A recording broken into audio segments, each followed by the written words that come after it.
Hello, everybody. I know that you're all here for the rough and dangerous PowerPoint tonight. And right now it is 1 minute shy of 8 o'clock. But I think what we're going to do is just give everyone a full chance of checking in.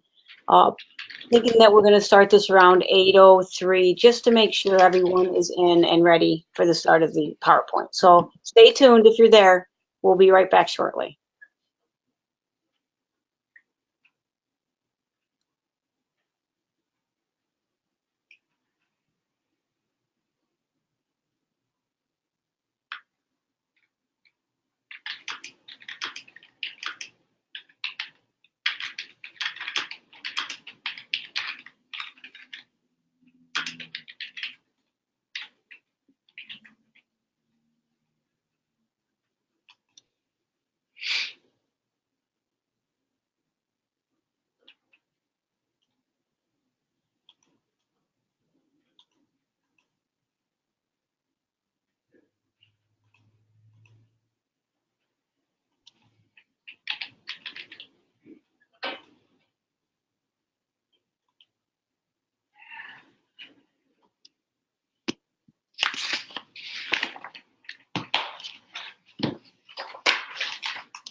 Okay, well, I'm back.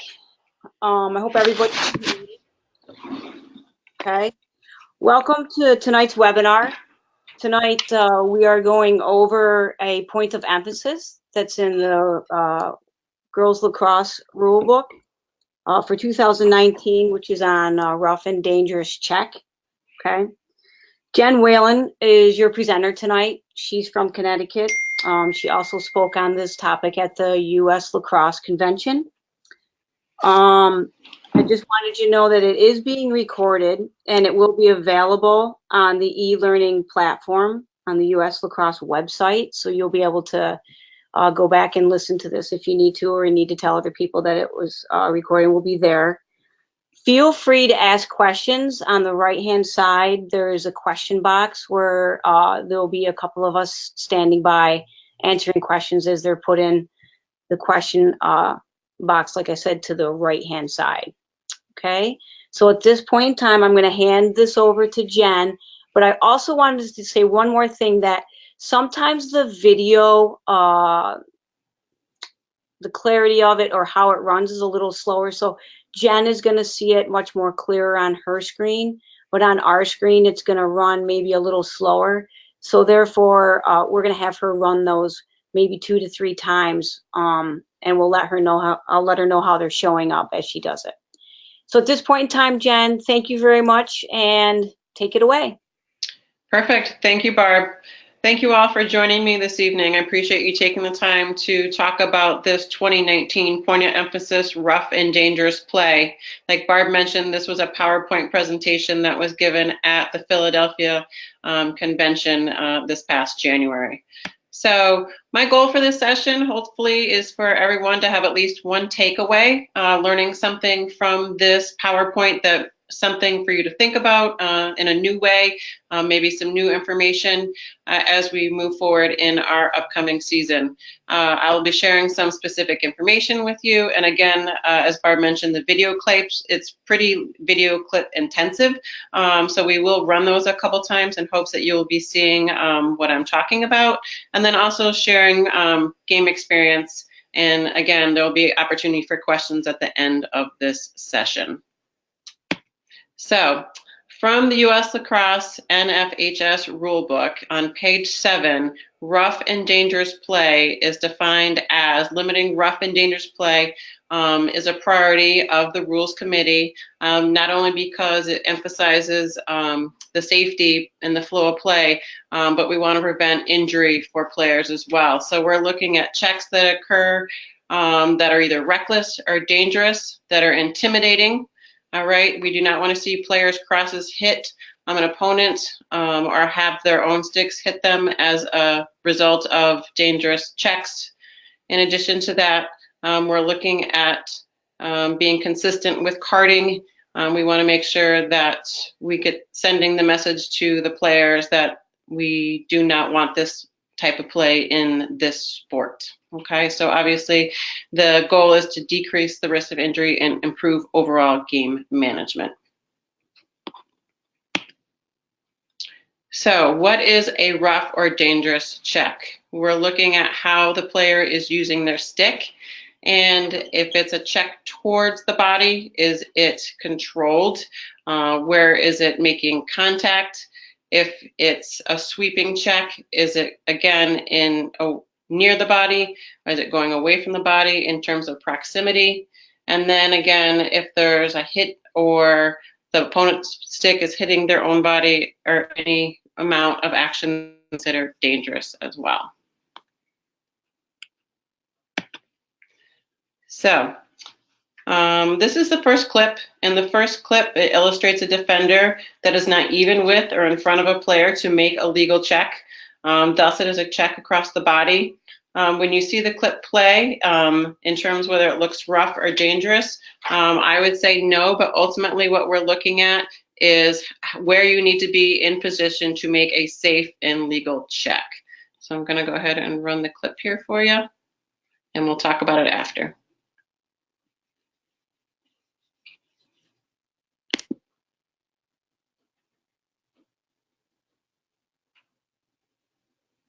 Okay, and pretty short clip, and I'll just run through it again. So the defenders bring her to the sideline, and right there, okay. And you can see that the player maintains possession of the ball, okay, but that player needed to be even with or in front of to make that a legal check. So the official could either choose to put an arm on this if she feels it's to her advantage to continue the play, or to put a whistle on it. Okay, so we'll move into our second clip. Oops, sorry. Okay, so this clip shows white 12 in the middle here. She gets checked by blue 2. Blue 2 is clearly not in control of her sticks and makes contact with the opponent's head, and this would be a mandatory card. I'm going to run the clip for you.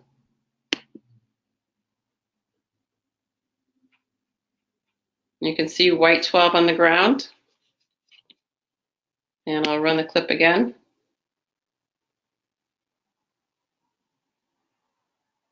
Okay, you can see the official made great, she's in proximity to make the call. She had a quick whistle on the play.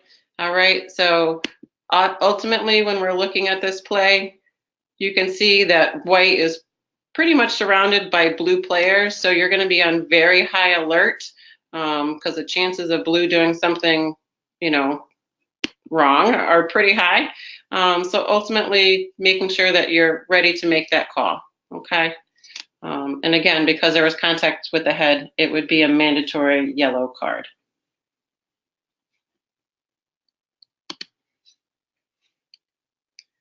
And I'm going to move on to the next clip. Okay. So this is number 31 blue. The defender's stick gets 20 at the back of the head as she recoils from her check. And again, because there's contact with the head, this would be a mandatory yellow card.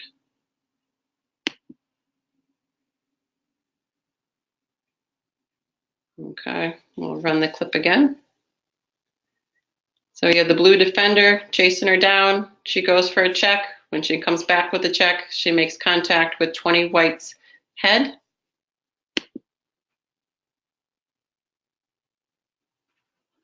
So the official is going to blow their whistle, call a timeout, issue a card for a check to the head, and then administer the penalty.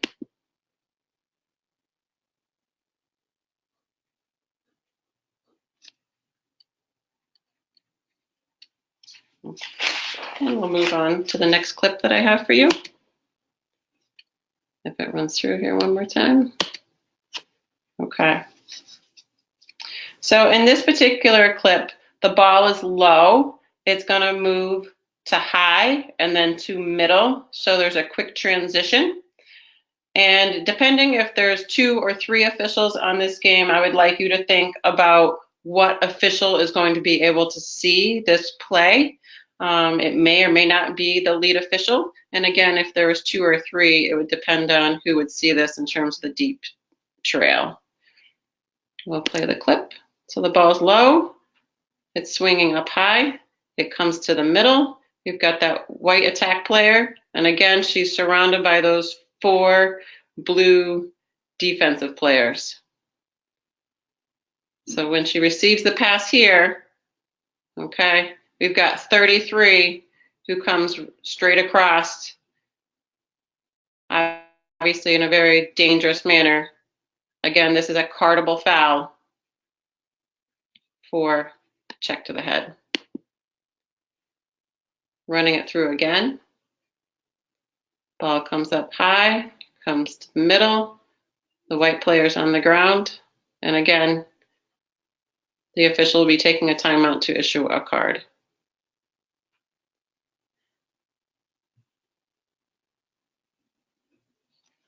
Okay.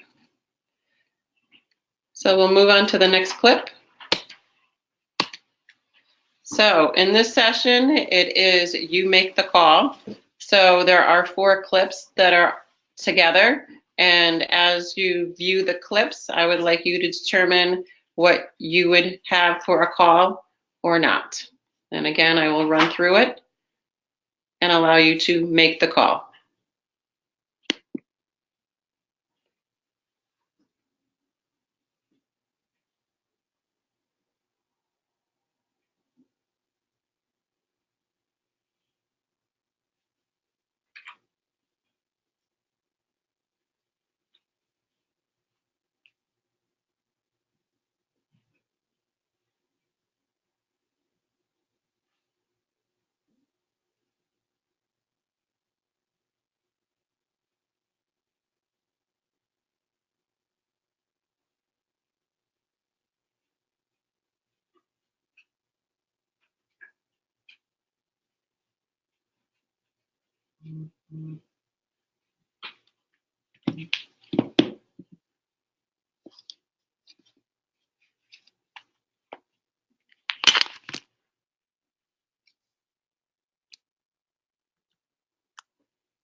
All right, those were the 4 clips. I will bring you back to the beginning of those clips.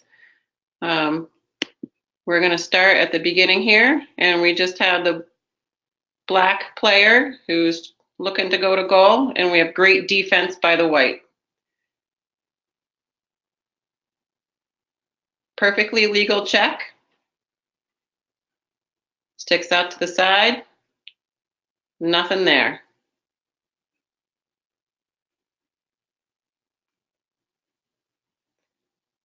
In this particular level of play, the discussion at the convention particularly was with high school that she's checking through the sphere.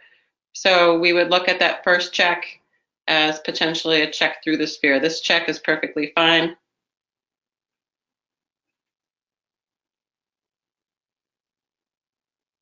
So one-handed checks are legal. We are looking at control. So nothing says in the rule book that you need to have two hands on your cross. It's what the player's doing with the cross. She had one hand, the stick was presented off to the side. She made a check that was away from the body. There was certainly recoil, perfectly legal check. And last time through on you make the call. Perfectly legal, nothing there. Dishes it off, check off, perfectly legal. Coming up, perfectly legal.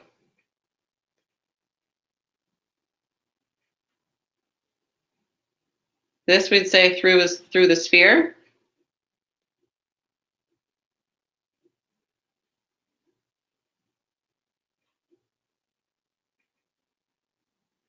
Nothing there. Good pressure defense. You can check from behind. Same thing, one-handed check. She's in control. Perfectly legal. Okay. So the next group of clips that we're going to examine are talking about legal or illegal contact. So we're looking at contact that's dangerous because a player is in a defenseless position. So we think about what it means to be defenseless. It could be a player who has their head down going for a ground ball. It could be a player who's gone up to catch a pass, and so they're now exposed in that midsection area. So thinking about a player who is exposed as they are in a defenseless position. In addition to that, we're looking what you can do with the stick to body contact. We're going to be calling horizontal crosses, but also we're looking if they're rerouting, dislodging, displacing. Okay, all that would be illegal contact. So first clip here is number 70 orange, goes over the back of number 10 black. Basically poor decision making by the defense. There's a nice whistle by the official.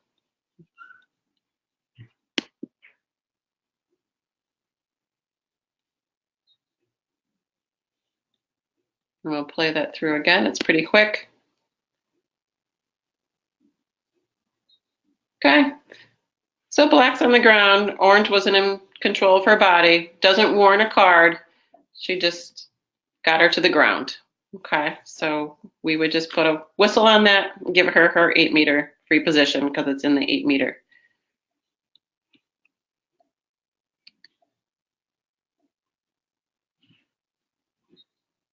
Nice quick whistle by the official. And our next clip, there was a first foul that was missed. The player managed to get a pass off to her teammate, number 13 white, who was knocked to the ground by 16 blue. This player's cross was horizontal and a hold or detain, and then she added the bump to the ground. The defensive player was not playing the stick or the ball, which makes you think about issuing a card. Depending on the tone, the tenor, the frequency of this kind of foul, we definitely consider the card. And we'll play it through. And again, the ball starts on the far side. She gets checked to the head, continues to play, and then 16 comes in with the body and knocks her to the ground. So we can all see in this first clip, okay, that contact was missed. Okay, and then driven to the ground. Anytime that there's no attempt to play the ball, okay, we're just playing the body, we want to think about issuing a card. And again, especially anything that is head, neck, back, shoulders, that whole area we want to protect. And we'll play it one more time here. And then driven to the ground.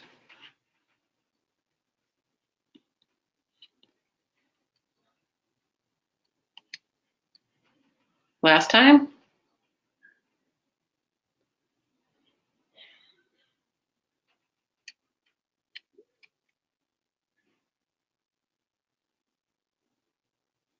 We're running this one here, and I'll introduce it in a second. Okay. So this is 16 white defense, gives blue attack, a stiff arm, and the attack player goes to the ground, not necessarily excessively rough. Okay. And in terms of a card, nothing there. She comes up with the ball. Perfectly legal check. Okay. It's that arm closest to blue from 16 white as she goes to the ground. Nothing there. She's getting pursued. 16's reaching across the body to make that check, and then she sends her to the ground. Certainly a whistle doesn't necessarily warrant a card.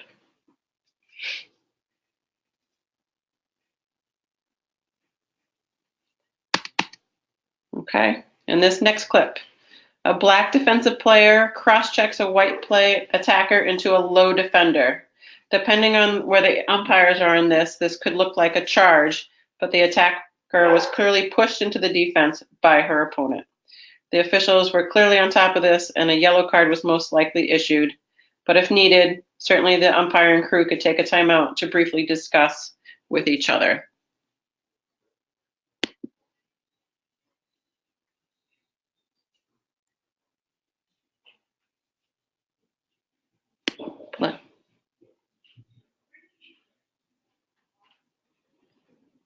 It's pretty quick, so I'll play it here.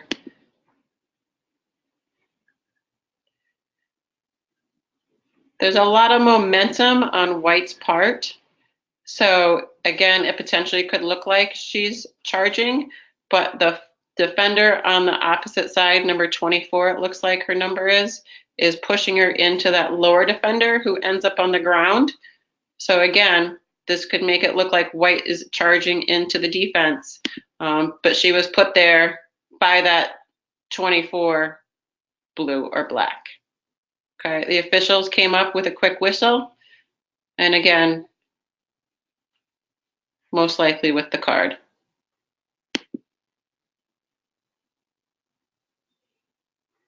If the officials do take a timeout to have this conversation, you certainly want to share that with the team bench area so they know. You could certainly say something to the effect of blue, black created the contact on white.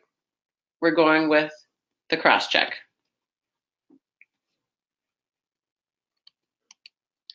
So our next clip is an orange player who's coming up the field.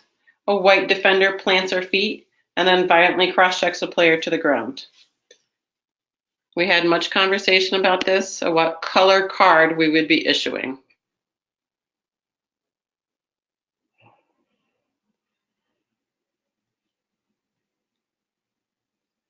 Thankfully, the player gets up,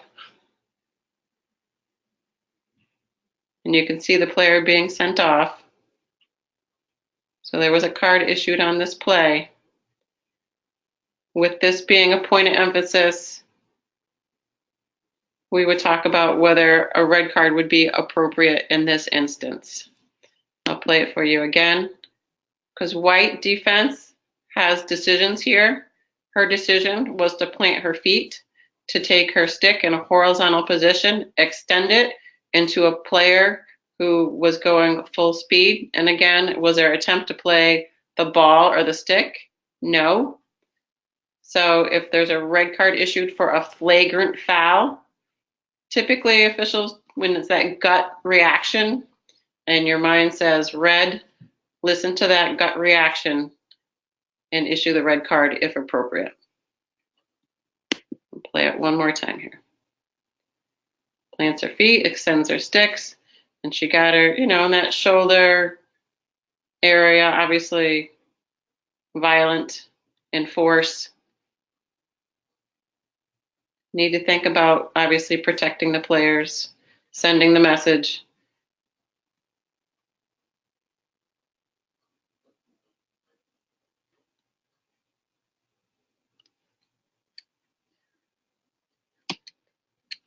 Moving on to the next clip.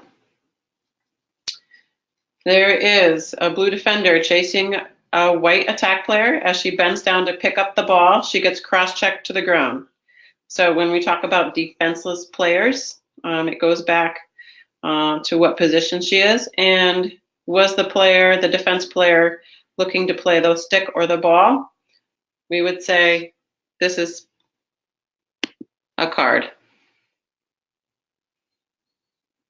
Okay.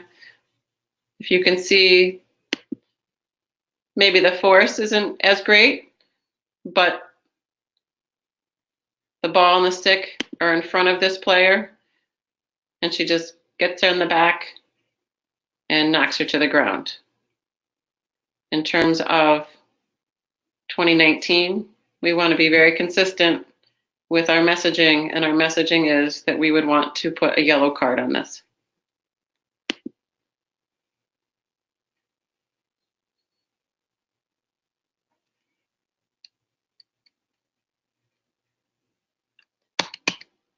Okay, we've come to the second you make the call.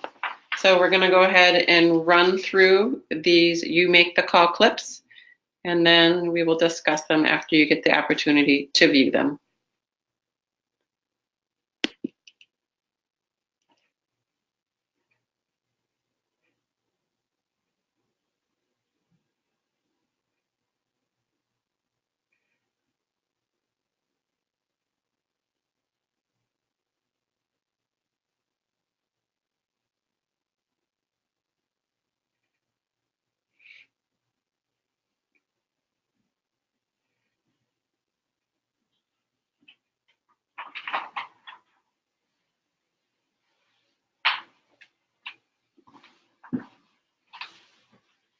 Okay, that was the first run through. We have a double team. Blue has nowhere to go. She loses the ball. Nothing. Okay, perfectly legal defense by the red. Blue's moving their feet. Okay. White's trying to get to the spot. Loses the ball in transition. No call. 55. Oh, wasn't 55. The other orange defender who ended up on the ground. She was there on her own volition.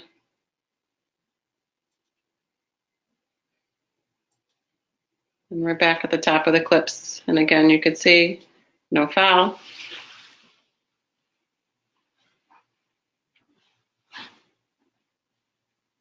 White loses the ball. She's changing hands.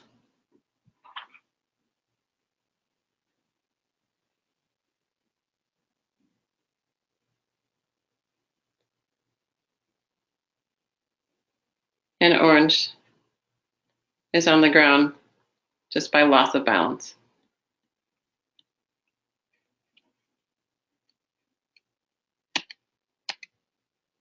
So we started this presentation with the definition, and at the end of it here, I've highlighted and bolded the consistent officiating of rough and dangerous play will not only decrease the risk of injury, but also improve overall game management. And so as you work your season and you're working different levels of play, you're working with different officials, please make sure that you're having a very thorough pregame and that you're talking about this point of emphasis in either games that you've had prior, clips that you've seen, other plays you've talked about with your fellow partners, and talk about what you're seeing and how you're managing it in the game.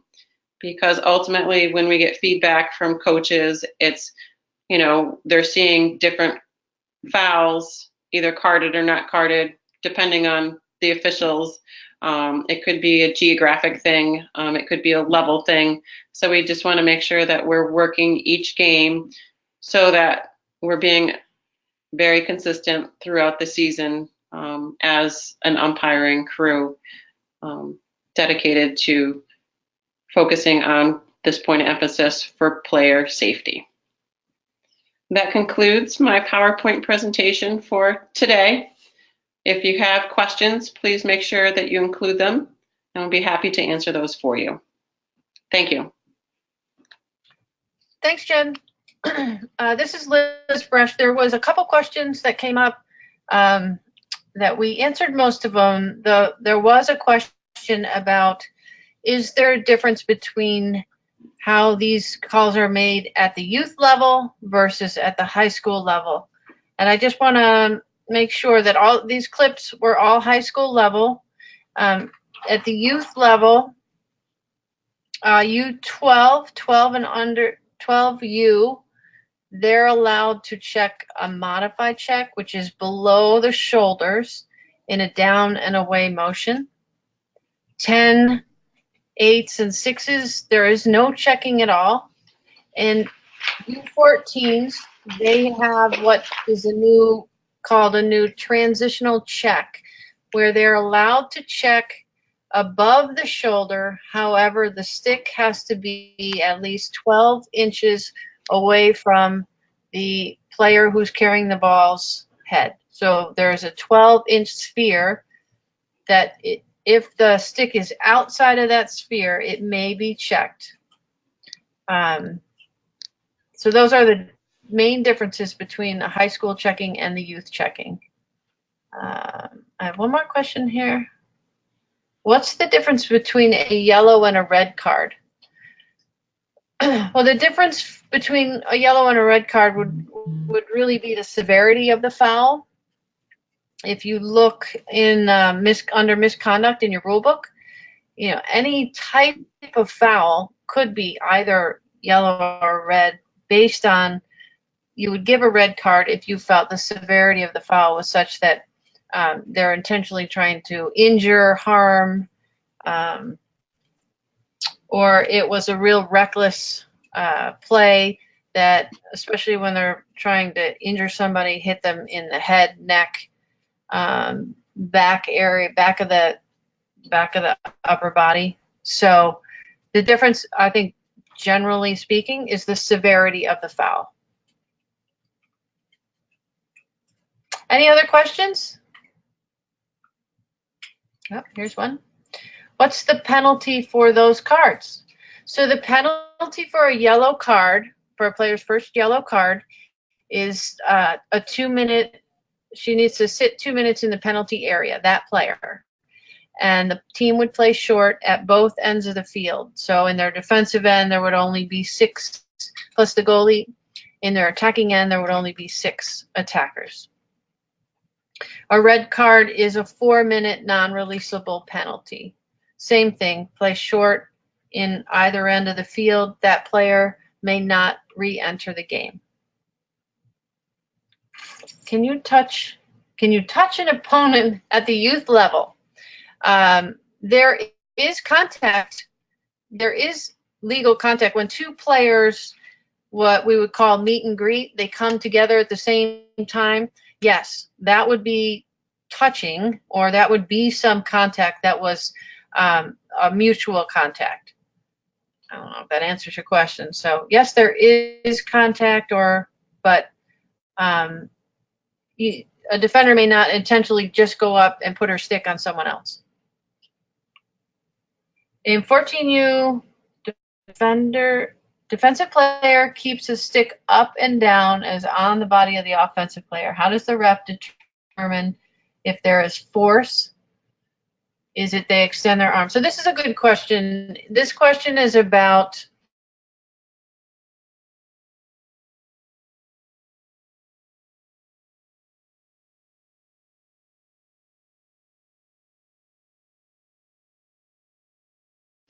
has her stick vertically, or not between 9 and 3. I'm gone.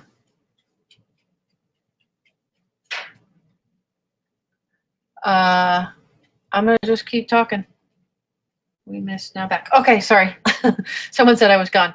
And there's pressure. They've come together and they're running down the field. The next thing you're looking for is displacement, or like you said, extension of the arm. So the defender, if the defender displaces her or drives her off her path, whether extending her arms or pushing with her legs, that would be a call. If there's just mutual contact the whole way down the field and nobody displaces anybody, that's fine. Beginning stated that you needed to be even or in front with to make a check, but then later you could check from behind. So I think when you are making a check across the front of an opponent's body, you have to be in front of a step ahead of that player. Check. You may make a check if you are behind a player, if their stick is out on one side or the other or back. That would be checking somebody. You're behind them and you're checking them. It wouldn't be necessarily checking from behind. So there is a difference. You can't be even or behind somebody and make a check across the front of their body.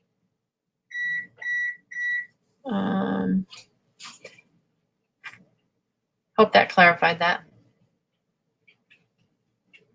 Any other questions? Oh, I got that.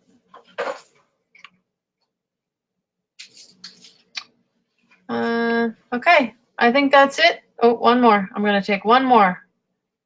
Can you define an offensive charge? Basically, a charge is when an attack player is displacing, she's displacing an opponent's body. So whether she does that with her shoulder, she backs into her. So an attack, there might be that mutual contact. They come together, and then if the attacker continues to displace a defender, that would be a charge. All right, I got my first thank you. So thanks for doing this. Thanks, Jen, and hope you guys all have a great season. This will be up on the learning management, on the e-learning platform, probably by early next week. All right, have a great season, everyone.